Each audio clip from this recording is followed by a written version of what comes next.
Vamos a leer Esdras, capítulo 3. Dice el versículo 1. Recuerden que Esdras es un libro que está escrito en forma paralela a Ageo. Es decir, las cosas que están relatadas aquí son paralelas a lo que Ageo relata.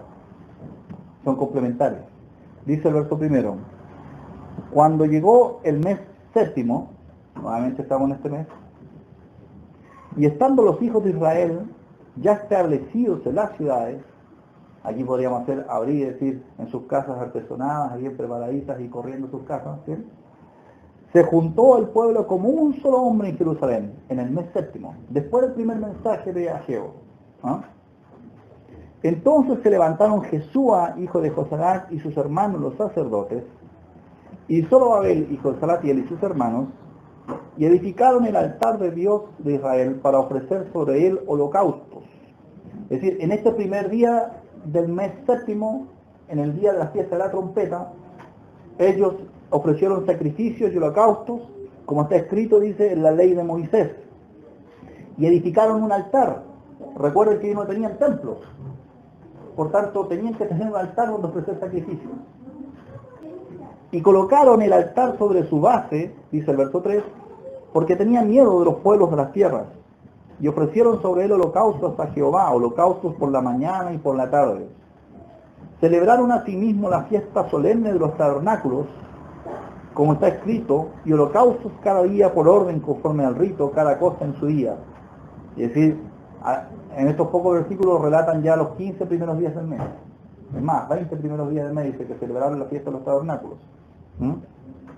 Además de esto, dice el verso 5, el holocausto continuo, las lunas nuevas, y todas las fiestas solemnes de Jehová, y todo sacrificio espontáneo, toda ofrenda voluntaria a Jehová. Desde el primer día del mes séptimo comenzaron a ofrecer holocaustos a Jehová, pero dice, ¿qué cosa? Los cimientos del templo de Jehová aún no se habían echado. ¿Ah? Es decir, todo lo que hicieron durante ese primer mes en donde escucharon al profeta Ageo y en donde ellos estuvieron 21 días reflexionando, luego de esos 10 días siguientes, antes de que comenzara el mes séptimo, lo único que alcanzaron a hacer fue organizarse. Pero no movieron nada del terreno. No habían puesto los cimientos todavía. Y dice, no se habían echado todavía los cimientos. Verso 7. Y dieron dinero a los albañiles y carpinteros, asimismo comida, bebida y aceite a los sidonios y tirios, para que trajesen madera de cedro desde el Líbano por mar a Jope, conforme a la voluntad de Ciro, rey de Persia, acerca de esto. En el año segundo de su venida a la casa de Dios en Jerusalén, en el mes segundo, comenzaron Zorobabel, hijo de Salatiel, Jesúa, hijo de Josadac, y otros sus hermanos, los sacerdotes y los levitas, y todos los que habían venido a la cautividad, y pusieron a los levitas de 20 años arriba para que activasen la obra de la casa de Jehová. Jesúa también, sus hijos y sus hermanos, Cadmiel y sus hijos también de Judá, como un solo hombre, asistían para activar a lo que hacían la obra en la casa de Dios, junto con los hijos de Enadad, sus hijos y sus hermanos levitas. Y cuando los albañiles del templo de Jehová echaban los cimientos, ya en el mes séptimo echaron los cimientos, pusieron a los sacerdotes vestidos de sus ropas y con trompetas, y a los levitas, hijos de Asaf, con címbalos, para que alabasen a Jehová, según la ordenanza de David, rey de Israel. Y cantaban, alabando y dando gracias a Jehová. Fíjense que esta fue una celebración cuando empezaron a poner los cimientos del templo. Cantaban y alababan a Dios, diciendo, porque Él es bueno, porque para siempre es su misericordia sobre Israel. Y todo el pueblo aclamaba con gran júbilo, alabando a Jehová, porque se echaban los cimientos de la casa de Jehová. Y muchos de los sacerdotes de los levitas y de los jefes de casas paternas, ancianos que habían visto la primera casa, viendo echar los cimientos de esta casa, ¿qué es lo que hacían? Lloraban en alta voz, mientras muchos otros daban grandes gritos de alegría. Y no podía distinguir el pueblo el clamor de los gritos de alegría, de la voz del lloro, porque clamaba el pueblo con gran júbilo y se oía el ruido hasta de lejos. Por eso que el Señor les pregunta en este versículo 3 de Ageo, ¿quién ha quedado entre vosotros que haya visto esta casa en su primera gloria? Luego de conocer este contexto, fíjense lo que estaba sucediendo. Echaron los cimientos del templo y una gran masa de judíos celebraron con una gran alegría lo que estaba sucediendo y le dieron gracias a Dios y alabaron a Dios porque comenzaron la reconstrucción del templo.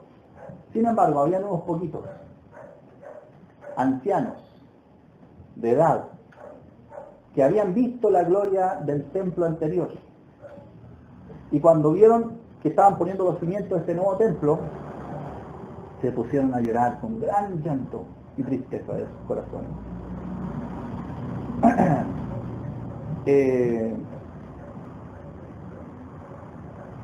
Por eso es que Dios le pregunta a Ageo, ¿quién de ustedes ha visto esta casa en su gloria primera?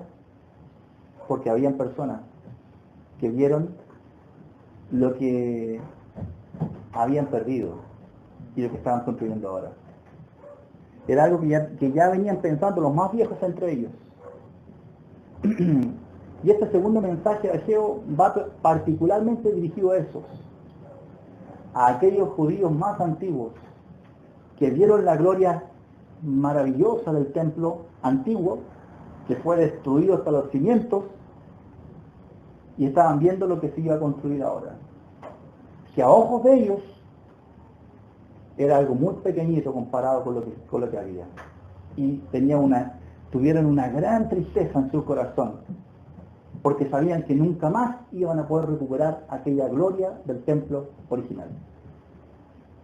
Aquellos que habían visto la gloria anterior, que habían conocido la derrota que significaba haberse apartado de Dios, y como consecuencia tener ese desastre de haber permitido que el templo se rompiera entero, y hoy querían que todo volviera a ser como antes. Y no era posible. Para ellos va este segundo mensaje. Es un mensaje de aliento. Por eso les dice, ¿no es ella, esta casa que están construyendo, verso 3 al final, como nada delante de vuestros ojos? Estos abuelitos miraban los cimientos que estaban echando, se sentaron y se pusieron a llorar y pensaban en sus corazones, este templo es de juguete. No es nada. Y lo que es peor, nunca más vamos a volver a tener ese otro templo. Por eso ellos necesitaban palabras de aliento, palabras de ánimo. Si bien el primer capítulo era un mensaje a la conciencia para despertarlos, para que comenzaran a trabajar, este segundo capítulo es un mensaje de ánimo al pueblo, en especial a aquellos que conocieron el templo originalmente. ¿Por qué específicamente lloraban estos judíos más antiguos? Que está relatado en Esdras. ¿Qué les faltaba a esta casa? Si lo único que estaban viendo eran los cimientos. No estaban viendo la terminada como para poder llorar y decir, esta casa es muy pequeñita o lo que sea. ¿Qué es lo que realmente le faltaba a esta casa? Pues habrían cosas que este templo nunca más tendría y que tuvo el templo anterior. Se perdieron para siempre. ¿Saben qué cosa? El arca del pacto, que estaba ahí en el lugar santísimo. ¿La recuerdan? El arca del pacto. Se perdió. Nunca más estaría eso. Su contenido, ¿qué cosas tenía eso? ¿Qué cosas había dentro de la casa, del arca del pacto? ¿Alguien sabe? Muy bien, la vara, ¿qué más? Las tablas de la ley, ¿qué más? El maná. ¿Sí? Cosas que estaban ahí en los aspectos más profundos del pueblo judío. Y los más antiguos del pueblo sabían que esas cosas nunca más regresarían al templo. Por más hermoso, por más oro, por más pilares, por más grandeza que le hicieran al templo, iba a estar vacío. Y en el fondo ellos decían, si esas cosas no están, menos va a estar la presencia de Dios en este templo. Y lloraban y se entristecieron muchísimo. Y ellos estarían pensando cuánto nos ha costado nuestra desobediencia a Dios. El precio que tiene apartarse de Dios en la vida. Hay cosas que se pierden que nunca más volverás a tener. Y cuando tú quieres volver a Dios y piensas en esas cosas, viene un desánimo profundo al corazón. Así estaban estos ancianos. Cuán triste es, y hablo a los creyentes, el retorno, al pensar en lo que hemos perdido por no seguir cerca a nuestro Señor. Lágrimas salían de los ojos de estos ancianos cuando se echaron los cimientos. Y no era por el tamaño de las piedras de los cimientos, ni por los pilares que futuro instalarían, era por lo que no iba a haber en este templo. Sin embargo, el Señor no los dejó hundidos en su tristeza. Y por eso este capítulo 2, esos primeros versículos son importantes. Porque el Señor conoce el corazón de aquellos que honestamente, sinceramente, quieren seguir a Dios de cerca. Y que con todas sus dificultades, con todos sus impedimentos, con todo el lastre que a veces tenemos de esta vida, que nos va enredando, pero aún así tenemos un corazón para Dios. El Señor conoce los corazones de aquellos que realmente, sinceramente, quieren seguirle. Y Él no los deja hundidos en la tristeza. Y les dice 3 veces en este capítulo, esfuérzate, esfuérzate y cobra ánimo, porque yo estoy contigo.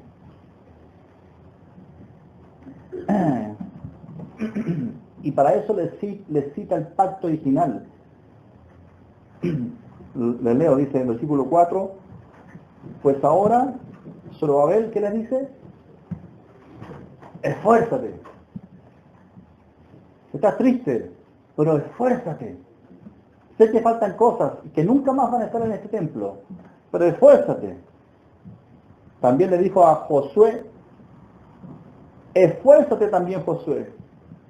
Y le dijo a todo el pueblo, cobrad ánimo. ¿Qué más? ¿Qué más podían esperar? Era Dios mismo que estaba procurando animar su espíritu. Pero les dice por qué tienen que animarse y esforzarse. Porque yo, al final del versículo 4, porque yo estoy con vosotros. En otras palabras, no importa que ya no tengan el arca del pacto, no importa que ya no esté la vara de Aarón que reverdeció, no importa que ya no tengan las tablas de la ley que las escribí yo mismo en el monte, no importa que no tengan una muestra de ese maná con el cual fueron alimentados durante 40 años, no importa, yo estaré con ustedes. Y la ausencia de esas cosas no será ausencia de mi presencia. Y les dice, ¿y saben por qué? Según el pacto que hice con vosotros cuando saliste de Egipto, fue ahí cuando se produjo la vara, el maná y las tablas de la ley. Según ese pacto que hice con ustedes cuando salieron de Egipto, así mi espíritu estará en medio de vosotros, no temáis. Qué palabras de aliento tienen que decir esto para estos ancianos que estaban ahí, tristes, casi sin fuerzas, cuando se echaban estos cimientos. Y cuán grande es el Dios que todo cristiano tiene, un Dios de consolación y de ánimo. Me recuerda ese texto que habla sobre las águilas. Que no recuerdo ese texto que dice: los muchachos se fatigan y se cansan. Los jóvenes flaquean y caen. Pero los que esperan en Jehová tendrán nuevas fuerzas.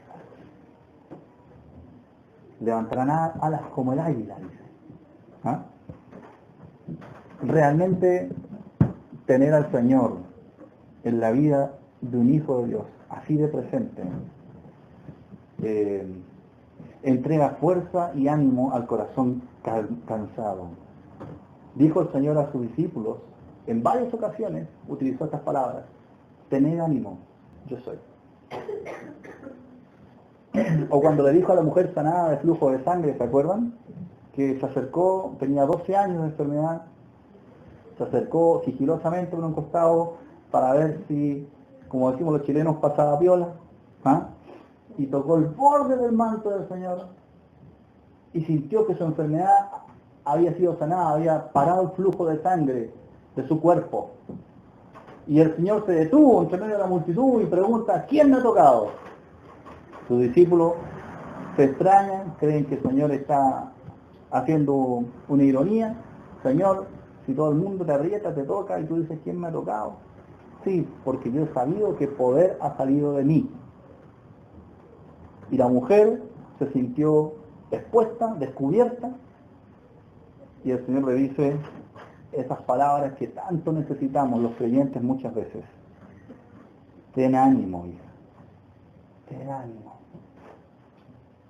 Y si hay algo que el Señor hace en la vida de un cristiano es animar, fortalecer las manos caídas, las rodillas paralizadas, para que el creyente con mayor decisión, con mayor pasión, camine por el camino que el Señor le ha trazado. Ánimo en la vida cristiana, porque el Señor está de nuestro lado. O cuando se presentó a Pablo en la misma cárcel, yo este texto lo había olvidado, no recordaba que existiera. A Pablo en la misma cárcel, luego de haber sido golpeado y derivado del César romano. ¿Recuerdan cuando un sumo sacerdote lo golpeó? Él no sabía que era sumo sacerdote y le dijo: Dios te golpea a ti para ir blanqueada. ¿Se acuerdan? Pablo le dijo así, y un hombre le dijo: ¿al sumo sacerdote te dices así? Y Pablo, que conocía la ley, dijo, se arrepintió, dijo: no sabía que era sumo sacerdote, y se excusó. ¿Ah? Esa noche estaba en la cárcel Pablo, y ese texto lo pasamos muy por encima leyendo, pero es probable que Pablo haya estado desanimado en la cárcel, le habían faltado fuerzas para seguir la vida cristiana, el servicio a Dios.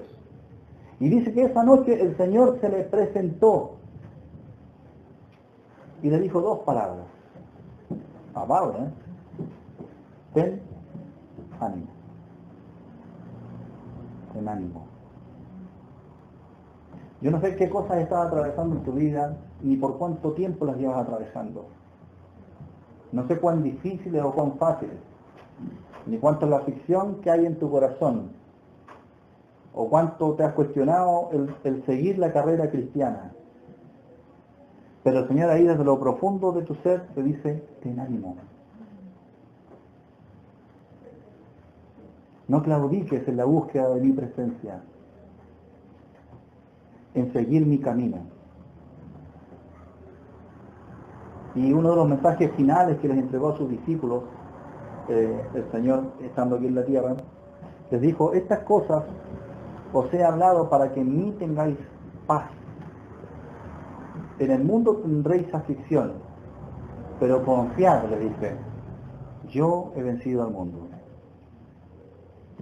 Y termina este capítulo, o este mensaje de la mitad del capítulo 2 diciendo, versículo 6, porque así dice Jehová de los ejércitos: de aquí a poco yo haré temblar los cielos y la tierra, y el mar y la tierra seca, y haré temblar a todas las naciones, y vendrá el deseado de todas las naciones, y llenaré Y esto era lo que esperaba todo judío respecto a ese templo. Y llenaré de gloria esta casa. Su gloria, en otras palabras, mi presencia estará aquí. Mía es la plata, mío es el oro, dice Jehová de los ejércitos. La gloria postrera de esta casa será mayor que la primera. Así que ánimo. En especial los que han sufrido en su vida las consecuencias de alejarse de Dios. ¡Ánimo! En su carrera cristiana.